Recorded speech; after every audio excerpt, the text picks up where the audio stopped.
잠언 3장 27절에서 35절 말씀입니다. 제목을 한번 읽어보실까요? 시작. 지혜로운 삶은 베푸는 삶입니다. 아멘. 지금 우리 잠언 3장에서 지혜에 관해서 말씀을 우리가 함께 나누고 있는데 오늘은 지혜로운 삶은 베푸는 삶입니다 하는 제목으로 말씀을 나누도록 하죠. 27절은 제가, 28절은 다 함께 이렇게 읽어보실까요? 내 손이 선을 베풀 힘이 있거든 마땅히 받을 자에게 베풀기를 아끼지 말며 내게 있거든 이웃에게 이르기를 갔다가 다시 오라 내일 주겠노라 하지 말며. 네. 오늘은 지혜로운 삶이 베푸는 삶이다 이렇게 제목을 정했는데 지금 이제 지혜에 관해서 말씀을 나누는데 지혜는 두 차원이 있다는 것을 우리가 생각해야 합니다. 하나는 수직적인 차원이고 하나는 수평적인 차원입니다. 십자가죠. 수직적인 차원의 지혜는 한마디로 말하면 하나님을 사랑하는 것, 하나님을 경외하는 것입니다. 여호와를 경외하는 것이 지혜의 뭐라 그랬죠? 근본이다. 여호와 하나님을 경외, 그분을 두렵고 떨림으로 사랑하는 것, 이게 지혜의 첫걸음입니다. 그런데 지혜는 여기에만 있지 않고 두 번째는 뭐냐면 지혜는 이웃을 사랑하는 것이죠. 이웃을 내 몸과 같이 사랑하는 것. 그래서 이제 어제 우리가 내 아들아 이렇게 부르는 지혜자의 부름을 들었지요. 아버지의 음성으로, 어머니의 음성으로, 또 좋은 스승의 음성으로 이 말씀을 받았어요. 내 아들아 완전한 지혜와 근신을 지키라. 완전한 지혜. 그래서 이 완전한 지혜는 perfect wisdom이 아니라 어떤 거였어요? sound wisdom. 아주 건강한 지혜. 이 건강한 지혜를 두 차원으로 수직적으로 하나님을 사랑하는 것, 수평적으로 이웃을 사랑하는 것. 이렇게 이제 이 지혜자가 우리에게 가르쳐 주는 거예요. 그래서 어제까지는 하나님을 경외하는데 하나님께서 우리를 징계하신다. 뭘 잘못하면은 그냥 내버려 두지 않으시고 꼭 집어가지고 그것을 책망하시고 견책하시고. 그런데 그게 이제 우리에게는 많이 힘들죠. 왜냐하면 그게 디서플린, 훈련이니까. 그래서 이제 훈련인데 그 주님께서 우리를 사랑하시는 방법 중에 하나가 책망입니다. 견책하는 것이고 징계하는 것이죠. 그래서 어제 우리가 독수리의 사랑, 어미 독수리의 사랑, 어미 암탉의 사랑, 그에 대해서 나눴죠. 어미 암탉은 한없이 품어주고 또 이렇게 돌봐주고 먹이도 콕콕 쪼아서 주고 이러는 어머니의 사랑, 어미 닭의 사랑이죠. 근데 그 사랑만 가지고는 뭐밖에 못 만들어요? 병아리밖에 못 만드는 거예요. 그러나 독수리의 사랑은 조금 험하게 또 심하게 어떤 때는 오해가 될 만큼 그 이제 겨우 깃털이 나고 날개가 돋아가지고 이제 아직은 날지 못하는 그 독수리를 데리고 창공 높이 날아올라가지고 그냥 속절없이 내동댕이 친단 말이죠. 그냥 죽겠다고 날개짓을 하면서 떨어질 때 땅에 부딪히기 직전에 또 붙잡아 올려서 다시 이 독수리를 몇 번이고 몇십 번이고 몇백 번이고 그 일을 반복하다 보니까 어느새 이 독수리가 처음에는 날개짓을 해도 날아가지 못했었는데 그 어미 독수리의 그런 혹독한 훈련을 통해서 태풍이 몰려와도 태풍을 뚫고 날아오를 수 있고 어떤 역경의 시련의 바람이 불어와도 창공을 차고 나를 수 있는 그런 건강한 독수리가 되는 것이죠. 그리고 하나님은 우리를 병아리로 만들고 또 독수리로 만들고 두 방법 중에 우리를 독수리로 만들길 원하십니다. 그래서 저와 여러분들에게 때로는 징계를 주셔서 그 징계하심으로 말미암아 우리가 깨닫고 또 그 험한 훈련을 통과하면 바람을 가르고 나를 수 있는 독수리가 되더라. 이게 이제 징계. 그래서 하나님께서 그런 징계를 통과한 사람들이 가지고 있는 지혜. 이게 이제 오늘 어제 우리가 나눈 말씀입니다. 이 완전한 지혜 가운데는 또 뭐가 있더라는 거예요? 이웃을 사랑하는 것. 그래서 마태복음 22장의 말씀 함께 제가 한번 읽어보겠습니다. 예수께서 이르시되 내 마음을 다하고 목숨을 다하고 뜻을 다하여 주 너희 하나님을 사랑하라. 이게 이제 이 잠언서에서는 어떻게 표현되었다고요? 여호와를 경외하는 것이 지혜의 근본이다. 하나님 아버지 앞에서 하나님을 두렵고 떨림으로 사랑하고 그분을 경외하는 것, 이게 지혜의 첫걸음이라는 거죠. 이것이 크고 첫째 되는 계명이요. 둘째도 그와 같으니 내 이웃을 내 자신과 같이 내 몸과 같이 사랑하라 하셨으니 이 두 계명이 온 율법과 선지자의 강령이니라. 율법, 선지자. 그러면 율법은 모세 오경을 말하는 거예요. 선지자는 선지자들이 전해줬던 소선지서, 대선지서. 선지자라고 있잖아요. 그런 선지자들의 글 전체를, 그러니까 이 율법과 선지자는 구약 성경 전체를 얘기하는 거예요. 구약 성경 전체를 잘 이렇게 요약하면 하나님 사랑, 이웃 사랑. 그런데 이제 이 지혜자는 하나님을 경외하고 이웃에게 베푼다. 똑같은 말씀이죠. 오늘은 이 이웃 사랑에 대해서 주님도 말씀하셨는데, 이 잠언서의 지혜자가 우리에게 인생에 지혜롭게 살려면 베푸는 삶을 살아야 된다 하는 이웃 사랑에 관해서 말씀을 주고 계셔요. 이제 본문으로 돌아와서 내 손이 선을 베풀 힘이 있거든 마땅히 받을 자에게 베풀기를 아끼지 말며. 내 손에 선을 베풀 힘이 있다. 근데 없으면 안 해도 된다 그런 뜻이 아니라, 이 말씀은 베풀 힘이 있고 그런 기회가 될 때마다 그 기회를 놓치지 말라 그런 뜻이에요. 이 말씀을 영어 성경으로 보면 이렇게 되어 있어요. The power of thine hand. 너의 손에 그런 힘이, 그런 능력이 있을 때 그걸 가지고 do it, 그거 해라. 선을 베풀라. 이렇게 이제 말씀하고 있잖아요. 사실은 우리는 이제 이런 말씀을 들으면 우리 마음속에 이제 반문이 생겨요. 뭐 제게 힘이 있어야죠. 저는 뭐 돈도 없고 뭐 베풀 아무것도 가지고 있지 않고 가난한데 제가 뭘 가지고 베풀겠습니까? 이런 의문이 생기고 반문이 생기죠. 그런데 주님은 우리 손에 있는 것, 주님이 주신 것, 이미 우리에게 사실은 많은 걸 주셨어요. 꼭 돈이 없어도 우리는 얼마든지 이웃에게 선을 베풀 수 있는 그런 것들이 사실 우리에게 많습니다. 정말 고통당하고 힘들어한 이웃에게 가서 따뜻하게 손만 잡아줘도 그에게 뭐가 돼요? 힘이 되죠. 그리고 어떤 때는 정말 자기 자신에 있는 그 속내를 다 털어놓고 싶은데 들어줄 사람이 없어요. 근데 그냥 가서 판단하지 말고 그냥 묵묵히 그냥 경청 들어주기만 해도 그 사람에게 선을 베푸는 거 아닙니까? 그냥 그 사람 얼굴을 마주쳤을 때 활짝 웃어주기만 해도 뭐 하는 거예요? 선을 베푸는 거잖아요. 그러니까 우리는 선을 베풀 힘이 있거든. 그럼 자꾸 돈으로만 생각하고 돈으로만 환산해서 난 뭐 없는데 뭘 내가 누굴 뭐 베풀어주고 도와주고 뭐 나눠주고, 아이 그런 거 저는 뭐 없어요 이러지만 사실은 하나님께서 우리에게 베풀어 주신 게 세어보면은 너무 많습니다. 그래서 오늘 그 찬송을 부른 거예요. 받은 복을 세어봐라. 우리가 받은 게 얼마나 많은지 몰라요. 손을 내밀어서 손잡아주고, 손을 내밀어서 등 떠밀어주고, 그죠? 또 안아주고. 손에 우리에게 주신 마음이 없는 것이지 베풀 힘이 없는 게 아니에요. 너무나 많은 것들이 사실은 이웃에게 용기도 주고, 소망도 주고, 위로도 주고, 힘이 되어주고, 버팀목이 되어주고, 이해해주고, 줄 수 있는 게 얼마나 많습니까? 물론 경제적으로 조금 여유가 있을 때 너무 힘들어하는 이웃에게 말뿐만 아니라 이렇게 한 손 작지만 뭐 이렇게 쥐어주면서 힘내 이러면 뭐 얼마나 힘이 되겠어요. 하여튼 베풀 힘이 있다. 사랑도 힘이 있을 때 사랑하는 거죠. 제가 아주 우스운 유머를 한 가지 해볼까요? 며칠 전에 이렇게 유튜브에 나오는데 아주 짤막한 유튜브에 있잖아요. 요즘 유행하는 거 1분 이내에 어떤 할머니하고 할아버지하고 이제 밤에 잠을 주무시게 됐어요. 근데 할머니가 할아버지 막 피곤해서 주무시려고 그러는데 할머니가 여보 우리가 젊었을 때는 이럴 때 손도 꼭 잡아줬지요? 이렇게 얘기하더라는 거예요. 할아버지가 너무 피곤하지만 그래 그래서 손을 이제 잡아줬다는 거예요. 여보 이럴 땐 또 당신이 나를 꼭 안아줬지요? 이러더라는 거예요. 그거 19금이죠? 그래서 또 할아버지가 할 수 없이 할머니를 안아주고 이제 또 잠을 자려고 그러는데 할머니가 또 여보 어떤 때는 당신이 내 귀를 막 깨물어줬지요? 그러니까 할아버지가 벌떡 일어나서 가더라는 거야. 그래가지고 화가 났나 싶어가지고 여보 어디 가요? 이렇게 물어봤더니 이빨 가지러 간다. 네, 제가 너무 그 이야기를 읽으면서 재밌기도 하고 한편으로는 진짜 자기 와이프를 깨물어 줄래도 이빨이 없는 거예요. 깨물어 줄 이빨이 없어가지고 이제 못 깨물어 줘서 그러니까 참 행복한 부부죠. 사랑하는 성도 여러분, 부부간에도 사랑할 힘이 있을 때 사랑해 주는 거죠. 손잡아줄 힘, 안아줄 힘, 깨물어줄 힘 있을 때 해야 된다. 지금 주님께서 그런 거 얘기해 주시는 거예요.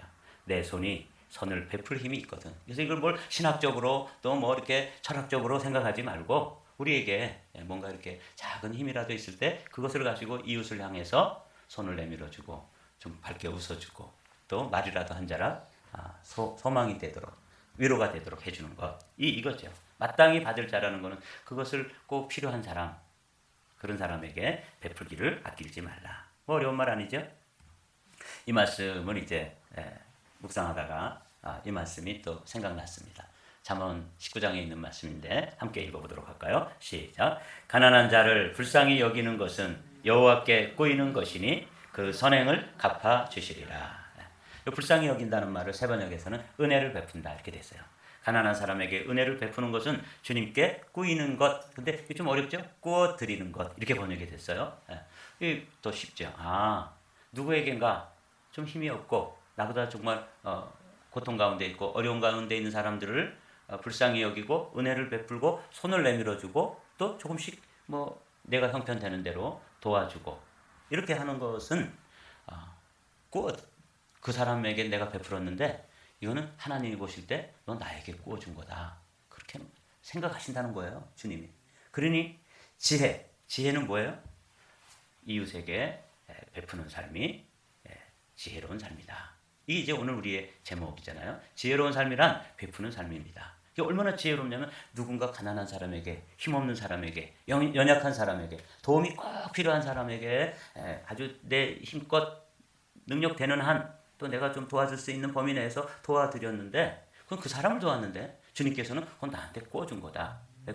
꾼다는 그냥 하나님께 드리는 것이다 이렇게 말하지 않고 구워드리는 것이다 이렇게 하니까 이 구워주면 어떻게 해야 돼요? 갚아야 돼. 여기 그 선행을 갚아주시리라. 영어로 봤더니 reward라고 되어 있더라고요. 여호와께 꾸이는 것은 그 선행을 갚아주시리라. 이렇게 되는데 그가 he will reward him 이렇게 되어 있잖아요. 그러니까 주님이 갚아주시는 거예요. 이게 이제 얼마나 지혜로운 삶입니까? 그러니까 우리가 열심히 이 선행을 하면 주님께서 다 기억하시고 그것을 또 다 채워주시고 갚아주시는 줄로 믿습니다. 이 지혜로운 삶이라는 것이죠. 하나님께 구워드리면 하나님이 떼먹으실 리는 없잖아요. 그죠? 여러분들 돈 구워줬는데 떼이는 경우 많죠? 그런 경험도 있으셨죠? 사람 사이에서는 뭐 이렇게 구워주면 떼인단 말이죠. 떼먹어. 책도 빌려주면 떼먹더라고요. 책은 어쩌면 그렇게 나에게 귀한 책인데 그걸 가지고 이제 나 꼭 읽어보고 싶다. 그래서 빌려주면은 그냥 뚝 떼먹잖아요. 근데 하나님은 그런 분이 아니세요. 구워드리면 갚아주리라. 주님이 이 지혜자가 그런 걸 살면서 이제 경험한 거예요. 누군가를 이렇게 돕고 그러면 그렇게 도와주시더구나 하는 것을 알고 이제 우리에게 지혜를 빌려주는 거예요. 그래서 이런 말씀은 마음속 깊이 새기며 지혜로운 삶이란 하나님을 경외하는 삶도 있지만 수평적으로 이웃과 더불어서 서로 베풀어주는 것. 내가 웃음을 주면 주님께 웃음을 구워드리니까 웃을 일이 생기도록 하는 것이죠. 내가 누군가를 손잡아 주면 주님께서 언젠가 내게 그런 손잡아 줄 일이 필요할 때 내 손을 잡아서 일으켜 주시고 내 손을 잡아서 힘을 주시고 내 손을 잡아 위로해 주시고 그렇게 해주신다는 거예요. 그러니까 여러분 많이 구워드리게 되기를 주님의 이름으로 축복합니다. 하나님을 빚쟁이로 만들어야 돼요. 그래야지 우리에게 갚아주시니까 또 갚아주실 때 그 넉넉한 주님이 째째하게 뭘 조금 더 덜고 주시겠어요? 더 많이 붙여서 채우시고 흔들어 넘치게 주실 줄로 믿습니다. 이 지혜의 삶이에요. 그러니까 우리 성도들이 좀 살 때 수평적으로 지혜의 삶은 베푸는 삶이구나. 요거 한 가지만 오늘은 기억하시면 됩니다. 이게 뭐 여러 가지 성구를 우리가 지금 나누고 있는데 딱 한 가지 베풀면 하나님께 구워드리는 것이고 하나님께 구워드리는 건 떼먹을 염려가 없다. 그분은 떼먹으신 적이 없다. 그리고 주실 때도 넉넉하게 더 붙여서 우리에게 채워주시고 선행을 갚아주시리라. 리워드 한다 그러니까 여러분 염려하지 마시고 열심히 구워주게 되기를 주님께 구워드리기를 부탁을 드립니다. 오늘 말씀이 이런 말씀이에요. 29절부터는 지혜로운 삶 중에 조금 다른 차원이에요. 베푸는 삶 중에서도 특별히 이웃과의 관계 속에서 한번 읽어보죠. 내 이웃이 내 곁에서 평안히 살거든 그를 해하려고 꾀하지 말며 사람이 내게 악을 행하지 아니하였거든 까닭 없이 더불어 다투지 말며 쓸데없는 간섭하지 말라는 거죠. 우리는 이런 경우 많죠. 나니까 이런 말을 해주는 거야. 이러면서 이제 이렇게 뭐 이야기를 하고 그러는데 내 이웃이 내 곁에서 평안히 살거든 그를 해하려고 꾀하지 말며 사람이 내게 악을 행하지 아니하였거든 까닭 없이 더불어 다투지 말며. 이것도 지혜죠. 이 말씀은 참 중요합니다. 여러분이 마음에 새겨두시고 제 풀로 잘하고 있으면 쓸데없이 자녀들에 대해서도 괜히 간섭하고 잔소리하고 이러지 말고 그냥 격려해주고 묵묵히 바라보고 지켜주고 그렇게 하면 된다는 것이죠. 31절부터 33절의 말씀. 이번엔 또 다른 지혜. 첫 번째 지혜는 베푸는 지혜. 두 번째 지혜는 다른 사람에게 쓸데없이 간섭을 해서 문제를 일으키지 않는 지혜. 세 번째는 우리에게 또 다른 지혜인데 포악한 자를 부러워하지 말며 그의 어떤 행위도 따르지 말라. 요 노란 하이라이트와 녹색 하이라이트를 읽어볼까요? 시작. 부러워하지 말며 따르지 말라. 이거예요. 악한 사람의 형통을 우리는 종종 경험하게 되잖아요. 저는 목회를 하니까 목회자들 가운데 정말 수단과 방법을 가리지 않고 목회를 막 하는데 아주 정말 좀 안 좋은 방법으로 수단과 방법을 가리지 않고 막 교회도 차지하고 막 이렇게 하면서 하는 분들이 있어요. 근데 잘 돼요. 그러면 좀 서운한 생각도 들고 또 하나님께 대해서도 섭섭하지만 어떻게 세상이 이렇게 돌아가나 그리고 좀 부러운 생각도 들 때가 있을 테죠. 그런데 주님은 악인의 형통에 대해서는 부러워하지도 말고 그거 따라하지도 말라. 이렇게 말씀해요. 이게 뭐라고요? 이게 지혜라고요. 대접해역한 자는 그 이유를 말씀해 주시잖아요. 대접해역한 자는 여호와께서 미워하시나 정직한 자에게는 그의 교통하심이 있으며. 자, 33절 다 같이 읽어보죠. 시작. 악인의 집에는 여호와의 저주가 있거니와 의인의 집에는 복이 있느니라. 여기 포악한 자, 또 패역한 자, 또 악인의 집, 이게 다 같은 사람들이에요. 이런 사람들이 단기적으로 보면은 잘 되기도 하고 형통하기도 하고 성공하기도 하고 뭐 돈도 많이 벌어가지고 배가 쑥 내밀 정도로 그렇게 잘 되는 걸 우리가 종종 경험해요. 여러분 그런 것에 대해서 주님은 네가 지혜로운 사람이라면 그거 부러워하지 말고 따라하지 마라. 그렇게 말씀하시죠. 무슨 뜻인지 아시겠죠? 악인의 형통은 복이 아닙니다. 그건 여기서 말하는 것처럼 여호와의 저주가 있나니 잘 되는 것 자체가 뭐라고요? 저주라고요. 그래서 이것도 또 지혜예요. 그래서 여러분 종종 저한테 그렇게 질문하는 분들이 있어요. 제가 베이커스필드에 있을 때 어떤 분이 저한테 꼭 이런 질문을 해요. 어떤 분은 주일도 안 지키고 그러는데 우리 베이커스필드에서 제일 잘 사는데 목사님 난 주일 안 지키고 가서 햄버거 굽겠습니다. 그리고 햄버거 굽으러 가는 분이 있었어요. 부러워하면서 따라하는 거죠. 여러분 주일 안 지키고 잘 사는 거하고 주일 지키면서 조금 힘들게 살고 어렵게 살지만 어떤 게 복이라고요? 여기 의인의 집에는 복이 있느니라 이렇게 말씀하시잖아요. 근데 그걸 따라하면 그래서 어떤 때는 또 가서 설명하고 이해시켜드리면 또 와서 몇 주 주일 잘 지키다가 또 어느 날 또 안 나와. 그래서 물어보면 햄버거 구러 갔다고 그러는 거야. 참 딱하죠. 근데 그분에게는 뭐가 없었던 거예요? 요 잠언 3장에 있는 요 지혜, 수평적인 이웃과의 삶에서의 지혜가 좀 부족했던 거죠. 그렇죠? 포악한 자를 부러워하지 말며 그의 어떤 행위도 따르지 말라. 이런 말씀을 여러분 마음속에 기억하십시오. 오늘은 이 세 가지입니다. 주님께서 주시는 이 말씀을 잘 기억하시고 진실로 그는 거만한 자를 비웃으시며 겸손한 자에게 은혜를 베푸시나니 요 따라하지 말고 부러워하지 말라는 것에 대해서 조금 더 설명을 해주시는 거예요. 겸손한 자에게 은혜를 베푸시나니 지혜로운 자는 영광을 기업으로 받거니와 미련한 자의 영달함이라는 것은 성공, 잘 되는 거, 아주 뭐 이렇게 부유해지는 거, 하여튼 뭐 형통한 거야. 이 영달함은 수치가 되느니라. 이런 것을 알고 부러워하지 않고 따라하지 않는 게 뭐라고요? 지혜다 그 말이죠. 오늘은 베푸는 삶이 지혜의 삶이다 하는 것을 오늘 함께 말씀을 나눴는데 이 말씀으로 이제 가름하겠습니다. 흩어 구제하여도 더욱 구하게 되는 일이 있나니 과도히 아껴도 가난하게 될 뿐이니라. 다 같이 시작. 구제를 좋아하는 자는 풍족하여질 것이요 남을 윤택하게 하는 자는 자기도 윤택하여 지리라. 이걸 이제 공동번역에서는 24절을 뭐라고 번역했냐면 인심이 후하면 더욱 부자가 되지만 인색하게 굴면 오히려 궁해진다. 이 25절 윤택하게 되는 것을 세 번역에서는 뭐라고 번역했냐면 남에게 베풀기를 좋아하는 사람이 부유해지고 남에게 마실 물을 주면 자신도 갈증이 면한다. 이렇게 번역이 되더라고요. 윤택하게 된다는 것을 누구에게인가 이렇게 물을 마시면 나도 또 갈증이 해소된다. 사랑하는 성도 여러분, 오늘 우리는 지혜자의 삶의 첫 번째 부분은 하나님 사랑입니다. 여호와를 경외하는 것이 지혜의 근본이다. 이건 뭐 근본이기도 하고 기본이기도 하고 출발점이기도 하다는 것을 마음에 기억하십시오. 이 지혜로운 사람들은 하나님 사랑하는데 그 사랑을 가지고 그 받은 사랑을 가지고 누구를 사랑해요? 나에게 가까이 있는 사람들, 함께 더불어 살도록 주신 이웃들과 더불어서 베푸는 삶을 산다는 것이죠.